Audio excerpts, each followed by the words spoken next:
Da comienzo en Radio María, Ahí tienes a tu madre, un programa dirigido por el padre Juan Miguel Ferrer.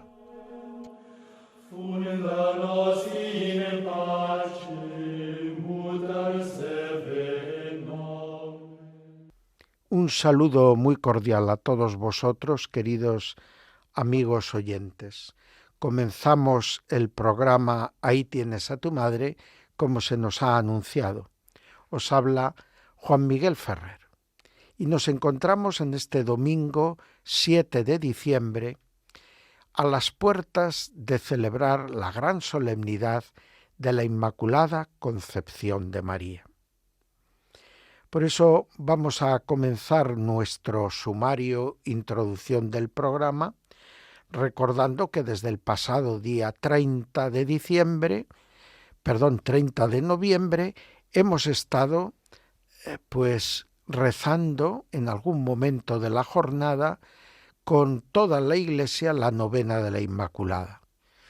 No es ninguna obligación, pero es una tradición piadosa muy extendida y es rara la comunidad cristiana que no ofrece a sus miembros pues un momento a lo largo del día en estas jornadas previas a la solemnidad del 8 de diciembre para poder tener un rato de oración, meditación, súplica en torno a María en su Inmaculada Concepción. Y nosotros pues lo hacemos conscientes de que la Inmaculada Concepción de María, celebrada en el contexto del Adviento, nos recuerda cómo Dios se preparó una morada en el corazón inmaculado de María. Él fue el que la preservó de toda mancha de la culpa original y de todo pecado personal en previsión de los méritos de su Hijo Jesucristo. Y por eso en ella se obró una redención igual que la nuestra, pero a través de un modo diverso. Ella también es redimida por Cristo, pero lo es de un modo distinto a nosotros. A nosotros se nos dejó caer y luego se nos levantó. A ella se la impidió caer, se la protegió para evitar su caída. Por lo tanto, María es en su Inmaculada Concepción una morada resplandeciente, limpia, santa, donde Dios puede tomar carne. El Verbo se hizo carne y habitó entre nosotros. Pero nosotros, evidentemente, no estamos llamados a que el Verbo se encarne en nosotros del modo que se encarnó en María. Pero sí que es verdad que el Verbo quiere manifestarse y quiere utilizar todas nuestras capacidades y todo nuestro ser para seguir haciendo el bien.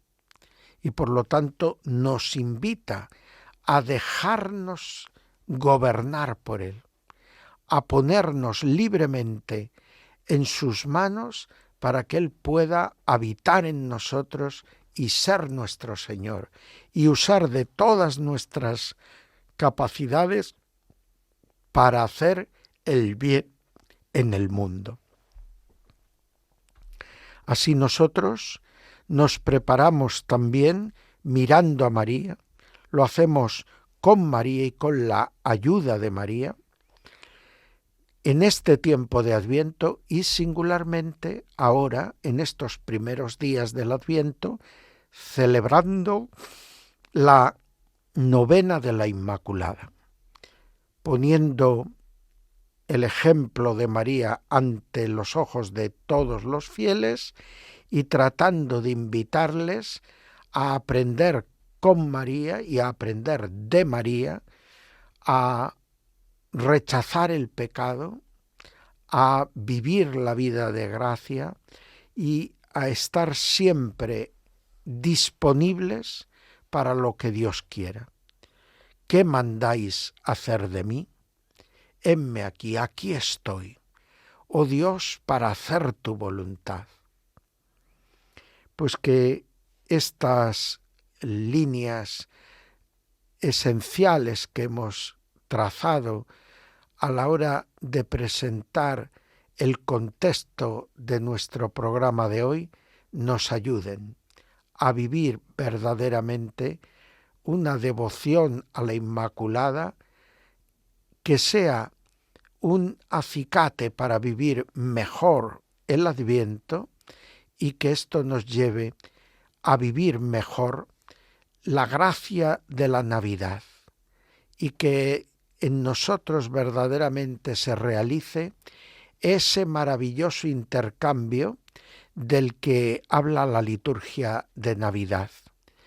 Dios envía a su Hijo, el Verbo se hace hombre, para que nosotros nos hagamos hijos de Dios y lo seamos en verdad.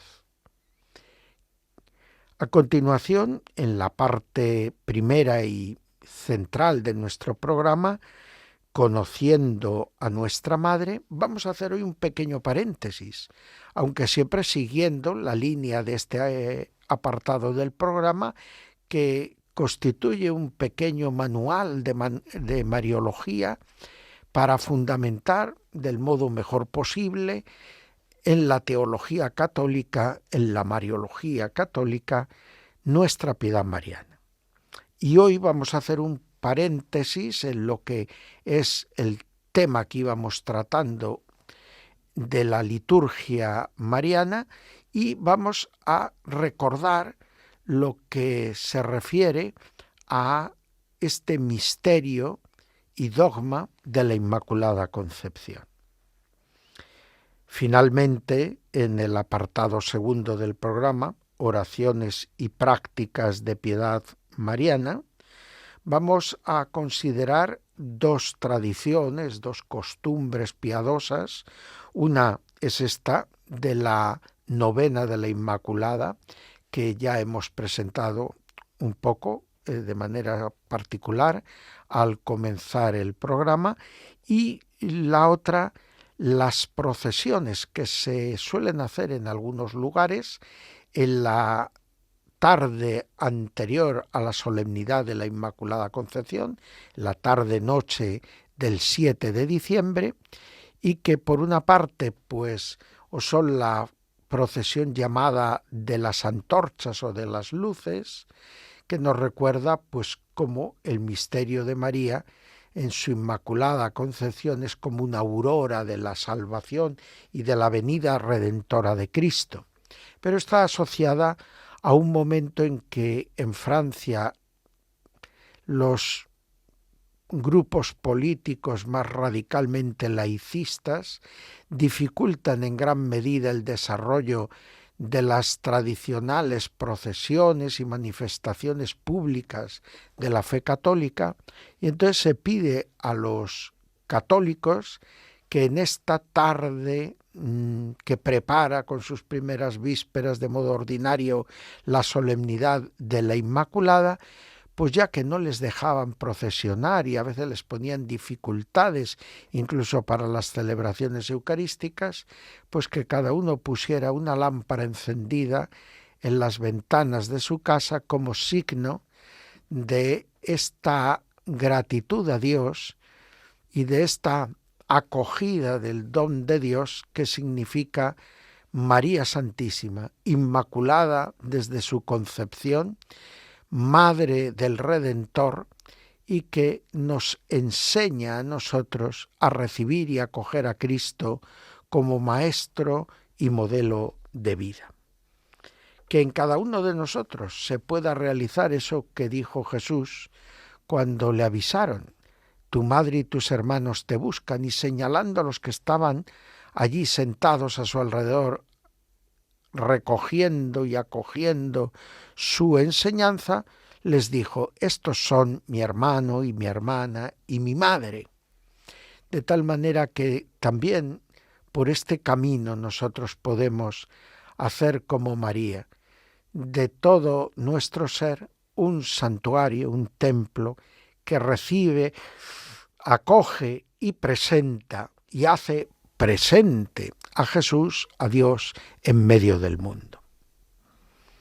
Vamos ahora a hacer nuestra primera pausa en el programa, después de esta presentación o sumario, y vamos a orar por las madres, por todas las mujeres que viven esta condición de madres, las que ahora están gestando, las que tienen hijos de cualquier edad, madres, que esta maternidad la vivan con dicha, que no sea para ellas nunca ocasión de tristeza, de sufrimiento, sino que en el amor vivan hasta los momentos más angustiosos de la maternidad que a veces se plantean, pues con una gran esperanza y una gran fortaleza en Cristo. Vamos a escuchar, mientras hacemos esta oración por las madres, la antífona Domus Mea de la liturgia de la dedicación de las iglesias, en la voz de los monjes de la abadía benedictina de Solesmes, en Francia. Es una antífona del ritual de la dedicación y nosotros la tomamos referida a María y referida a cada uno de nosotros, que tenemos también que ser templo, morada de Dios entre los hombres.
Comenzamos ahora el apartado Conociendo a nuestra Madre y que, como hemos anunciado en el sumario, vamos a dedicar al misterio de la Inmaculada Concepción de María. En primer lugar, quisiera recordar el dogma de la Inmaculada, el que el Papa Pío IX definió en el 8 de diciembre de 1854. Y con estas breves palabras, el pontífice proclamó este dogma mariano. Declaramos, proclamamos y definimos que la doctrina que sostiene que la Beatísima Virgen María fue preservada inmune de toda mancha de la culpa original en el primer instante de su concepción, por singular gracia y privilegio de Dios omnipotente, en atención a los méritos de Cristo Jesús, Salvador del género humano, está revelada por Dios. La definición dogmática está señalando que María, desde que comienza su existencia, está inmune de la mancha del pecado original y por lo tanto es colmada de gracia y nace santísima. Estas palabras de la definición dogmática dejan claro que en María, en atención a los méritos de Cristo, Dios realiza la redención de un modo diverso a como lo va a hacer en los demás seres humanos. Los demás van a caer o van a incurrir en el pecado original por herencia y luego se les perdonará y levantará. A María, en virtud de los méritos de Cristo y por su condición de la Madre del Redentor, va a impedirse que el pecado pueda ejercer ningún poder o control sobre ella. Y por lo tanto ella es concebida sin pecado. Ella es inocente, limpia, totalmente limpia. Ella no conoce el misterio del pecado. La triste herencia de Adán no llegó a ella. ¿Y esto cómo lo podemos saber? ¿Y esto qué fundamento tiene? ¿Por qué la Iglesia ha proclamado como dogma esta enseñanza? Pues precisamente porque era consciente de esta realidad desde los tiempos apostólicos. Y ha ido a lo largo de los siglos expresando y viviendo esta convicción, esta verdad de fe, hasta encontrar ya en el siglo XIX una oportuna forma de definir esta realidad y proclamarla así a los cuatro vientos. Evidentemente, porque algunos la ponían en entredicho. Y sobre todo, porque algunos no habían podido encontrar el modo adecuado para expresar esta convicción sin dañar otras verdades esenciales de la fe, como la universal redención por parte de Jesucristo y el extraño fenómeno de tener que aplicar los méritos de Cristo antes de la venida de Cristo como Verbo encarnado a este mundo. Por lo tanto, el tiempo entre la predicación evangélica y la definición dogmática no nos tiene que sorprender. La fe en la Inmaculada estaba desde el principio. El modo adecuado para expresar esta convicción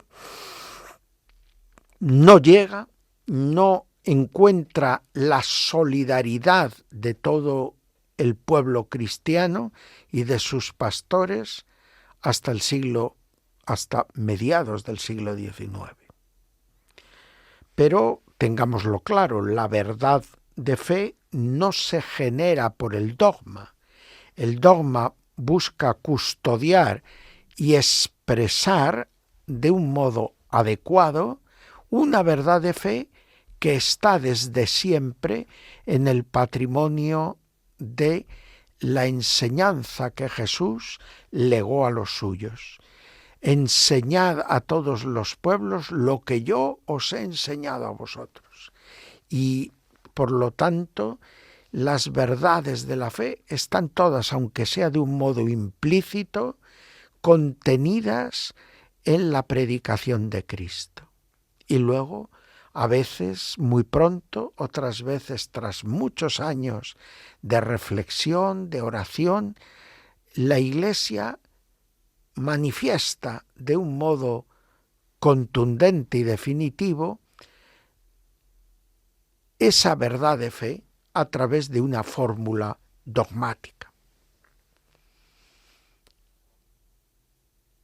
En el Antiguo Testamento vemos cómo los padres de la Iglesia leen el capítulo 3 del Génesis siempre como un anuncio de la salvación que tendría que cumplirse en el futuro. Por eso llamarán a ese capítulo 3 del Génesis, y en particular a la maldición que Dios hace de la serpiente, el protoevangelio, es decir, la primera buena noticia.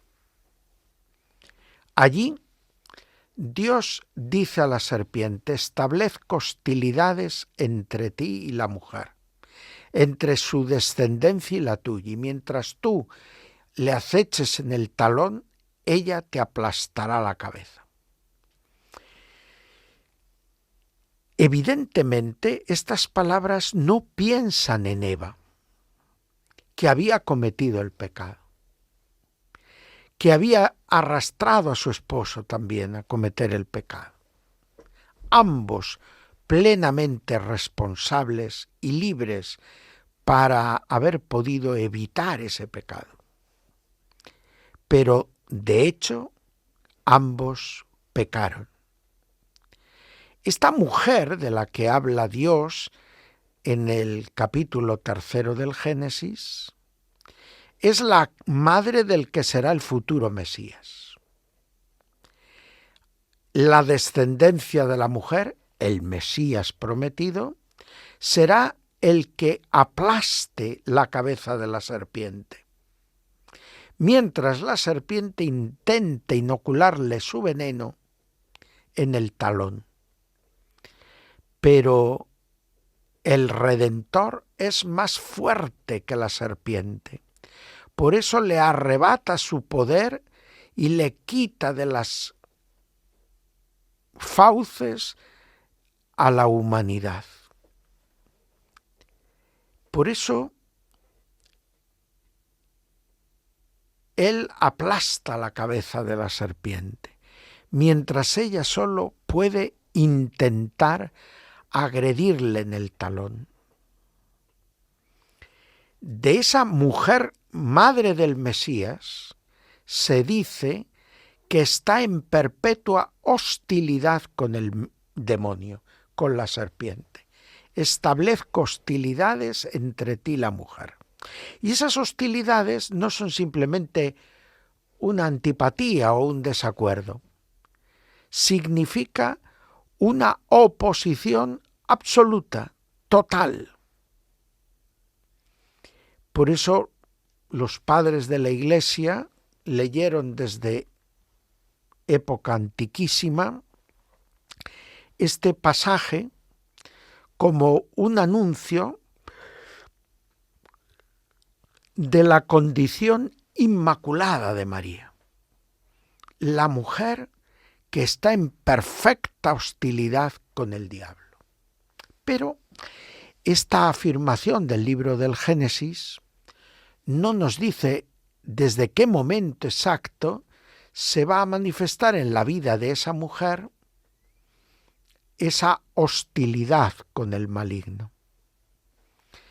Evidentemente, el término empleado parece indicar o sugerir que lo más razonable, lo más adecuado a la expresión es que nunca tenga nada que ver con el diablo, el pecado y todo lo que ellos traen consigo. Por lo tanto, la mujer de la que habla Génesis 3 parece estar ajena a la realidad del pecado. A continuación, se suele aludir siempre a las palabras del ángel recogidas en su Evangelio en el capítulo 1 por parte de San Lucas, que parece en todos estos evangelios de la infancia haber tenido un testimonio muy directo de la Virgen María. Sea que ella misma se lo contó o que los íntimos de María se lo transmitieron a Lucas, que en el prólogo de su Evangelio insiste que como buen historiador ha ido buscando testimonio de aquellos que conocieron a Jesús. Pues bien, en esas palabras iniciales del capítulo 1 del Evangelio de San Lucas, queda claro en el episodio de la Anunciación que el ángel sabe que la Virgen se llamaba María, y así lo indica. Pero cuando se dirige a ella con su salutación, no la llama María. Él la saluda y la dice llena de gracia. El nombre que el ángel aplica a la mujer, el nombre que el ángel aplica a María, es llena de gracia. Y a continuación, para aclararlo más, le dice, el Señor está contigo. Por lo tanto, María enseguida se turba ante estas palabras, porque su corazón humilde no entiende cómo el ángel de Dios la dirige un tal saludo y la llama con un tal nombre, porque llena de gracia traduce el quejaritomene griego, que no es un sustantivo ni un adjetivo, sino una fórmula verbal.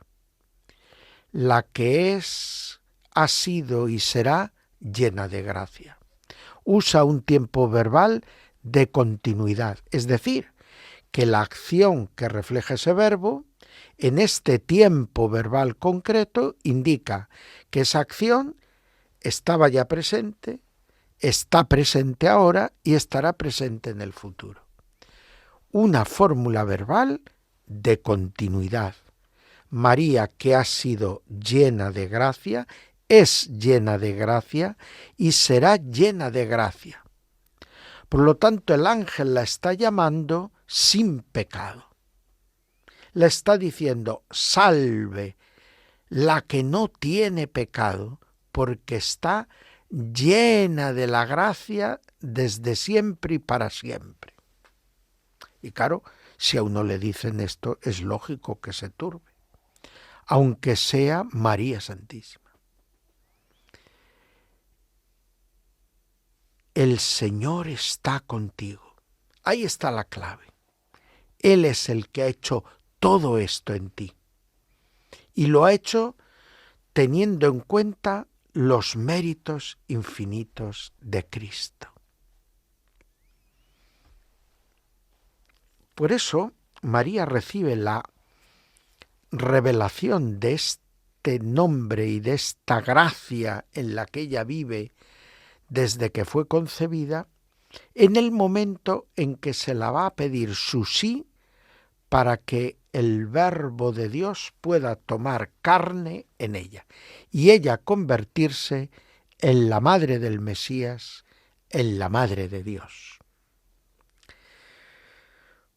María a continuación va a vivir esta realidad como un don de Dios, con humildad y entrega total.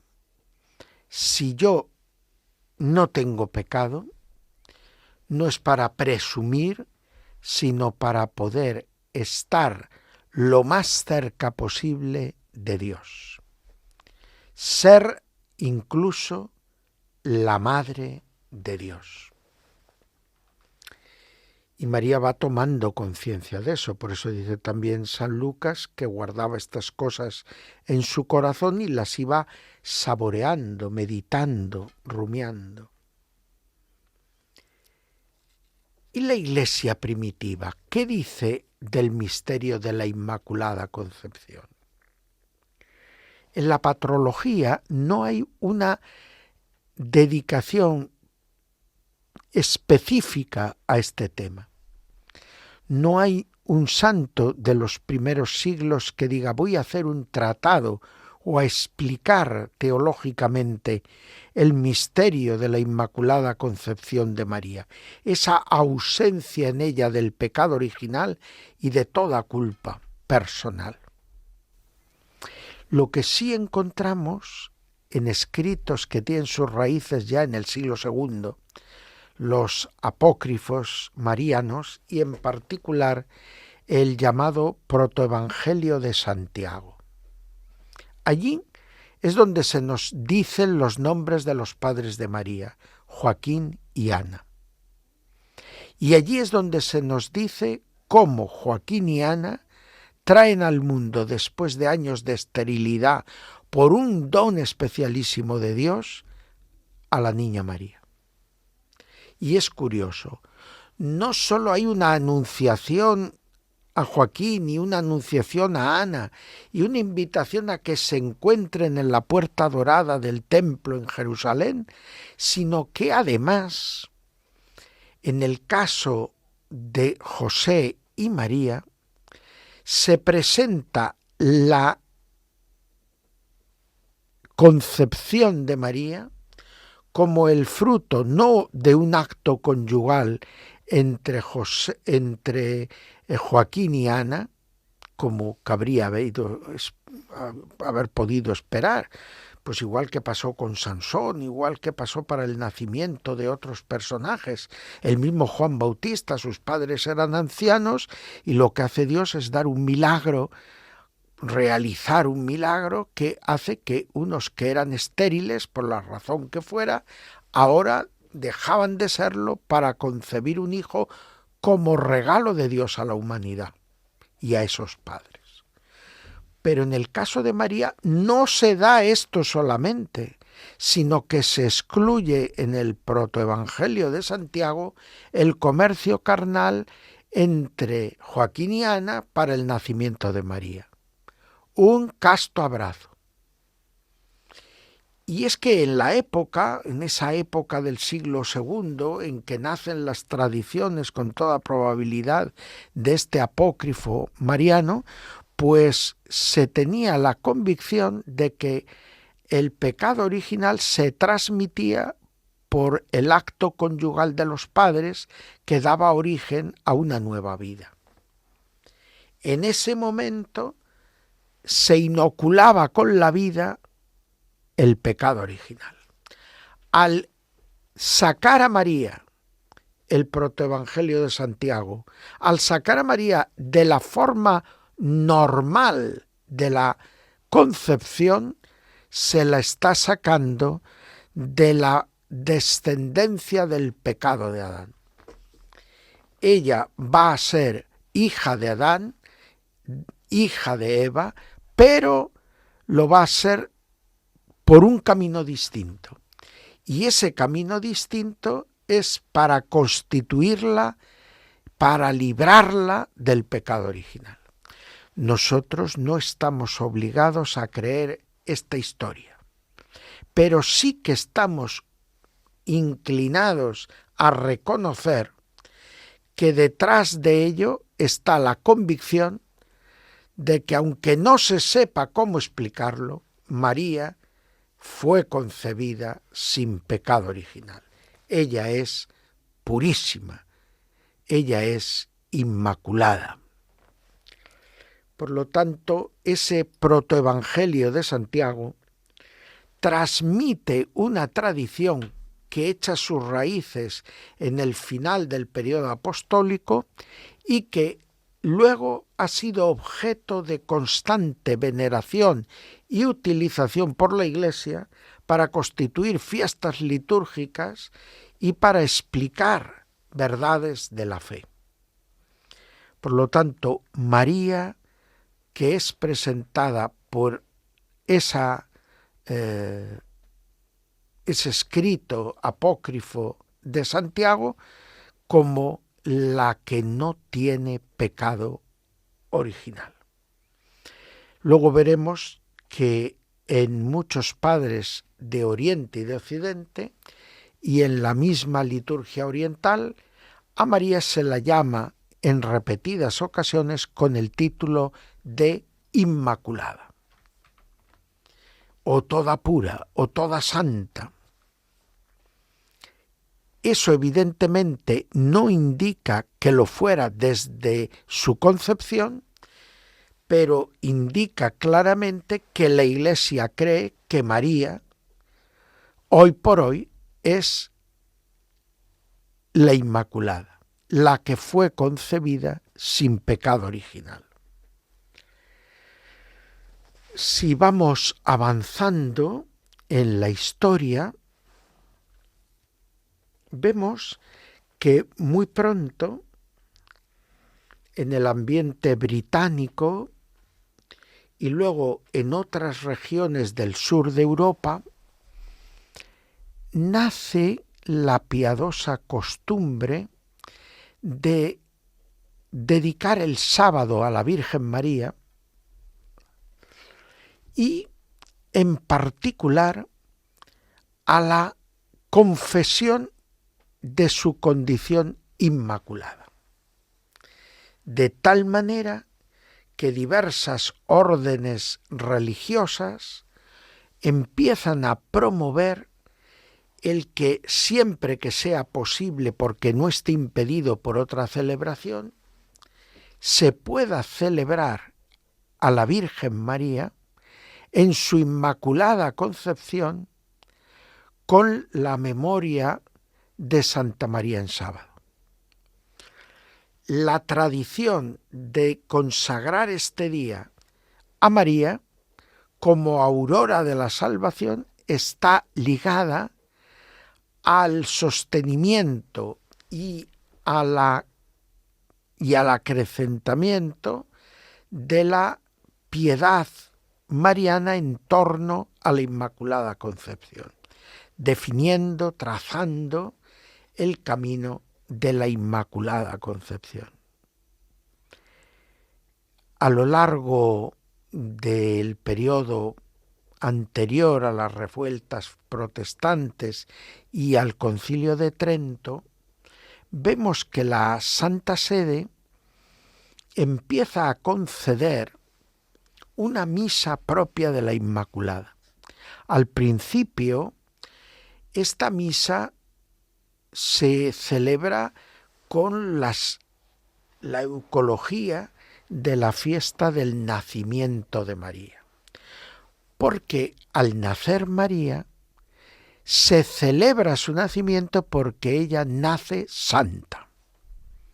Y en esto todos los autores católicos occidentales, en la Edad Media y en la época barroca, sostienen que María, cuando va a ser Madre de Dios, es limpia de toda mancha de pecado. Pero no dicen que lo haya sido desde su concepción, porque no se atreven a afirmar tal cosa. Pero sí que reconocen que en el momento de recibir la anunciación del ángel y de dar su sí, ella ya es inmaculada.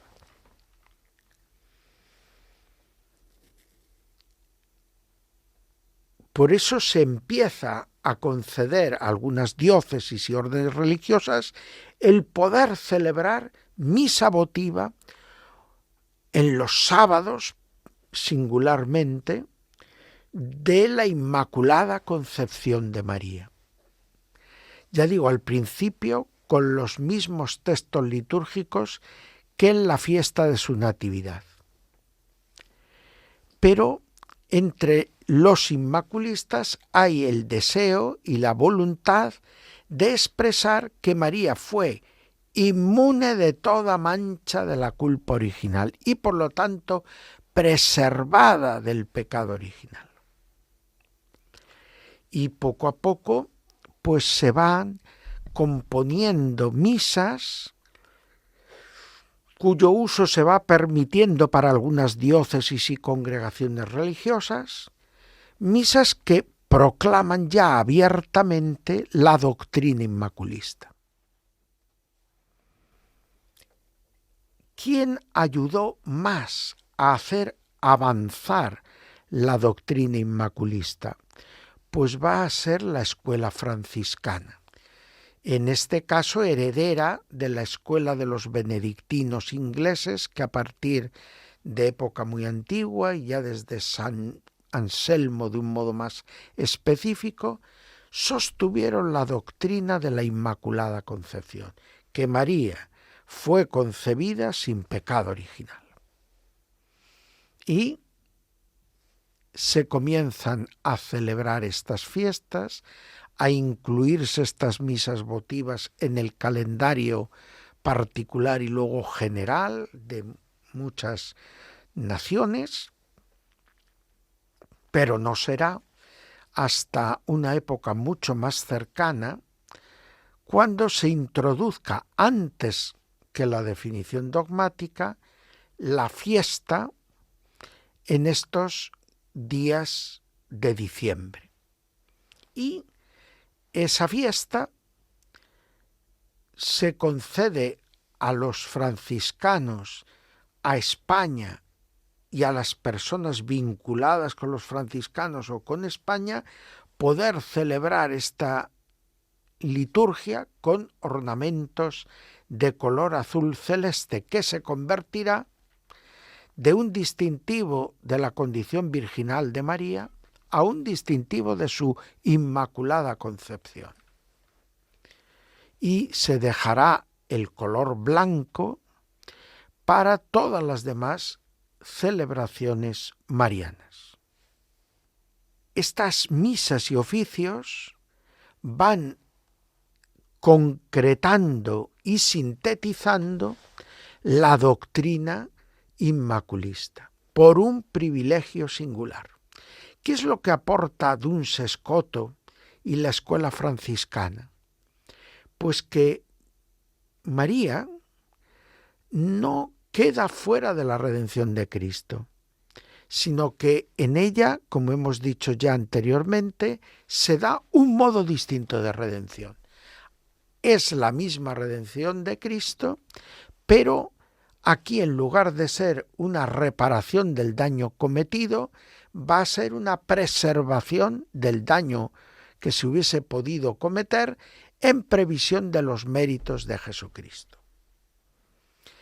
Por lo tanto, se insiste en la supeditación de esta Inmaculada Concepción de María, todo a Cristo, y luego se mira a que esto tiene una dimensión también de confianza y acercamiento hacia nosotros.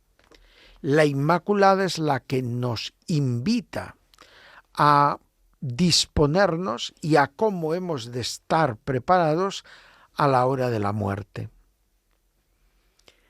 De alguna manera se cumple en esta piedad inmaculista lo que recitamos en el Ave María. Ruega por nosotros ahora y en la hora de nuestra muerte. En todo momento la Inmaculada viene en nuestro auxilio.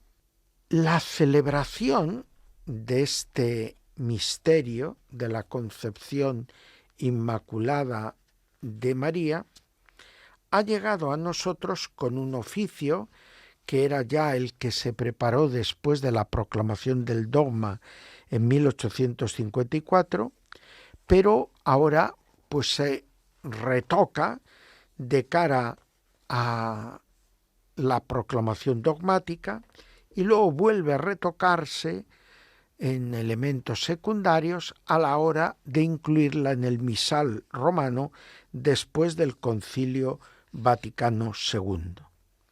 Comienza la misa con el texto de Isaías 61, desbordo de gozo con el Señor y me alegro con mi Dios, porque me ha puesto un traje de salvación y me ha envuelto con un manto de justicia, como novia adornada con sus joyas.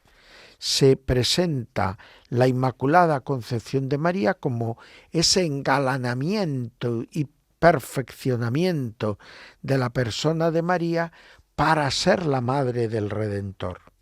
Y esta es obra admirable de nuestro Dios, como hemos dicho ya varias veces, en atención a los méritos de Jesucristo.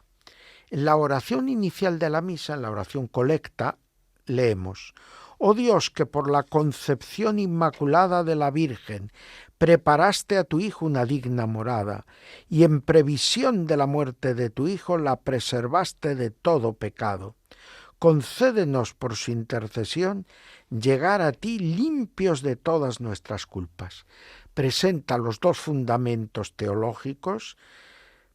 Preparaste a tu Hijo una digna morada, por eso María es inmaculada, y en previsión de la muerte de Cristo, unión con la obra redentora de Cristo, la preservaste de todo pecado, contenido del dogma, libre de todo pecado. Y ahora la súplica. Esto Dios lo hace para poder salvarnos, y la lógica nos pide que concédenos por su intercesión llegar a ti limpios de todas nuestras culpas. Lo que ella consiguió desde el principio, que nosotros lo consigamos a través de nuestra peregrinación por la tierra. Finalmente, antes de la comunión, en el momento de la presentación de los dones, tenemos la oración sobre las ofrendas, en la que escuchamos: Señor, recibe complacido el sacrificio salvador que te ofrecemos en la solemnidad de la Inmaculada Concepción. Se insiste que el sacrificio de reconciliación que hace incruentamente presente el sacrificio cruento de la cruz es el sacrificio salvador, no hay otro. Y así como reconocemos que la preservaste por tu gracia limpia de toda mancha, este es el contenido del dogma, la preservaste por tu gracia limpia de toda mancha, guárdanos también a nosotros por su intercesión libres de todo pecado. Que nosotros también consigamos con nuestra vida de gracia y el combate espiritual y con la ayuda de los hermanos y de Dios, esta condición de inmaculados y santos. En el prefacio se justifica, se ve la coherencia con el tan repetido argumento de conveniencia de la teología católica, que no es simplemente porque viene bien, sino porque está en íntima conexión con todas las demás verdades de la fe y cuadra bien con todas ellas. Dice el prefacio: en verdad es justo y necesario, es nuestro deber y salvación, darte gracias siempre y en todo lugar, Señor. Y luego entra en la materia, como suelen hacer siempre los prefacios, en su segundo párrafo: porque preservaste a la Santísima Virgen María de toda mancha del pecado original, para preparar en ella, enriquecida con la plenitud de tu gracia, la digna madre de tu Hijo, y mostrar el comienzo de la Iglesia, su bella esposa, sin mancha ni arruga. Purísima había de ser la Virgen que diera al Cordero inocente que quita el pecado, purísima la que destinabas entre todos para tu pueblo como abogada de gracia y ejemplo de santidad. Al llegar ya a la comunión, ¡qué pregón tan glorioso para ti, Virgen María!, la antífona. Y la oración poscomunión dice: Señor Dios nuestro, el sacramento que hemos recibido repare en nosotros las heridas de aquel primer pecado del que preservaste de modo singular la concepción inmaculada de la Virgen María. Por lo tanto, esta misa es toda ella un reflejo de esta teología, y las lecturas nos ofrecen esos, no muy numerosos, pero textos que la Iglesia desde época apostólica prácticamente ha interpretado como textos inmaculistas. Bueno, pues vamos a hacer ahora otro momento de oración, y mientras el coro de Solesmes canta el Domus Tua del Salmo 109, nosotros miramos y pedimos por la Iglesia y por el papel de la mujer en ella, que nunca la mujer se sienta excluida de la vida de la Iglesia y que todos reconozcan el papel que Dios ha querido que desempeñe en el seno de la Iglesia cada una de las mujeres, y todos los que viven esta condición de feminidad, pues cómo pueden prestar su ayuda y vivir en paz y armonía dentro de la Iglesia, siguiendo el dictado de la voluntad de Dios y de la vocación que Dios da en su Iglesia a cada uno.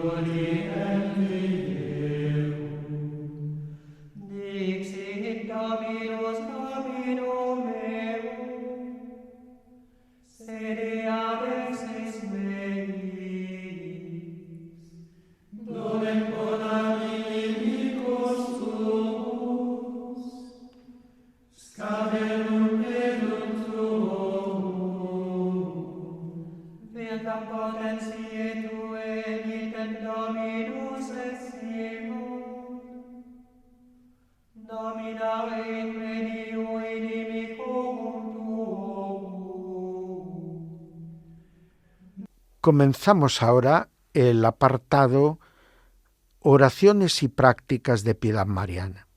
Sobre la novena de la Inmaculada, que es una de estas prácticas de piedad mariana ligada a la solemnidad de la Inmaculada Concepción, simplemente diremos que la evolución de estas novenas de la Inmaculada ha ido de textos de composición eclesial o de devotos a textos cada vez más tomados de la palabra de Dios y de la liturgia, de tal manera que la fuente para estas novenas de la Inmaculada sea la liturgia de la Inmaculada, en la liturgia romana o en otras liturgias católicas, y sea también el acercarnos a la palabra de Dios en estos textos que la tradición siempre ha asociado al misterio de la Inmaculada Concepción de María. Pero quiero decir una palabra sobre las procesiones en el día de la vigilia de la Inmaculada. En España tenemos una tradición fuerte de celebrar en la noche anterior a la solemnidad de la Inmaculada, pues vigilias de oración marianas, donde se reflexiona sobre María, se ora a María y con María, y se elevan súplicas y peticiones por todas las necesidades de la Iglesia y del mundo, por la intercesión de la Inmaculada. Y particularmente se invita a la juventud en estas vigilias de la Inmaculada a seguir la vocación a la santidad y la vocación específica a la que a cada uno manda o llama a Dios, independientemente de las dificultades que podamos tener. Y como María, saber, y con la ayuda de María, saber superar esas dificultades. Pero hay países como Francia en que la vigilia de la Inmaculada está marcada por estas procesiones que son y que han dado lugar a fiestas de la luz, que a veces se han secularizado, pero que son ni más ni menos que la proclamación de María como la aurora de una etapa nueva de la historia. La aurora nos habla de la llegada del sol, de la llegada de un nuevo día. Pues María, en su Inmaculada Concepción, desprende una luz que nos habla de Cristo, de su redención y de lo que quiere generar en nosotros. Yo soy la luz del mundo y yo os transfiero mi luz, como lo hice anticipadamente con mi madre. Por lo tanto, las procesiones con antorchas en esta noche de la vigilia de la Inmaculada son muy apropiadas. Pero también hay experiencias como la que se vive en Roma en el día mismo de la Inmaculada. Allí había una tradición ya bastante antigua de que los papas iban a hacer en la tarde del Día de la Inmaculada, después de haber celebrado en Santa María la Mayor por la mañana, pues iban por la tarde a la Plaza de España a colocar un ramo, una corona de flores en el monumento erigido allí en la Plaza de España tras la proclamación del dogma de la Inmaculada. Bien, pues desde hace unos años una iniciativa de unos grupos de fieles han hecho que justo a continuación de esa ofrenda floral de los papas, pues se arranque desde un lugar muy cercano recogiendo a la gente que va a la ofrenda floral para que luego puedan incorporarse desde la Plaza del Popolo hasta llegar a la iglesia de Santa María sopra Minerva de los dominicos y allí terminar esta procesión con un acto de adoración eucarística y una súplica general por todas las necesidades de la Iglesia. Es bueno que cuidemos nuestras vigilias y que allí donde sea posible preparemos la solemnidad de la Inmaculada con procesiones de la luz y el mismo día de la Inmaculada lo solemnicemos, si no hemos hecho lo anterior, con alguna procesión también con la imagen de la Inmaculada Concepción. Pues bien, tenemos que dar ya final a nuestro programa. Vamos nuevamente a orar, en este caso por la mujer y su identidad y papel en la sociedad, para que en ninguna sociedad las leyes discriminen a la mujer, ni se le imponga a la mujer condiciones onerosas, malas para el desarrollo de su vida, que tenga derechos iguales que los varones y que puedan integrarse en las diversas dimensiones de la vida social con la misma libertad y espontaneidad. Pero que la sociedad también pueda gozarse de las aportaciones originales y propias del modo de ser hombres y mujeres, del modo de ser seres humanos, siendo hombres o mujeres.